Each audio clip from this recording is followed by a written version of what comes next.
ఇగోండి ఫ్రెండ్స్, బంగాళదుంపలు ఇలా కట్ చేసుకున్నానండి ఫ్రై చేయటానికి. మా మనవడు స్కూల్కి వెళ్తున్నాడు, వాడు గబగబా వేయించటానికి ఇలా కట్ చేసుకున్నాను.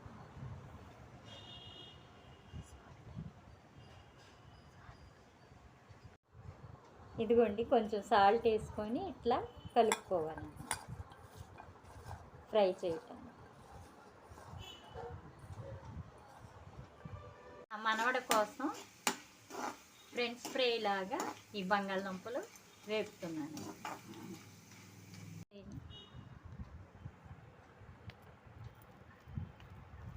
ఇదిగోండి, కొంచెము మనం ఇంట్లో తయారు చేసుకుంది కారపొడి, దీన్ని ఇలా కలుపుకోవాలి.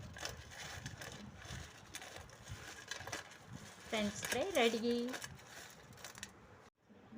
ఇగోండి ఫ్రెండ్స్, మా మనవడు గోంగూర పచ్చడి బంగాళదుంపలు ఫ్రై చేయమన్నాడండి. ఇగో రెడీ చేసేసాము. క్యారేజీ కట్టాలి, స్కూల్కి వెళ్తాం.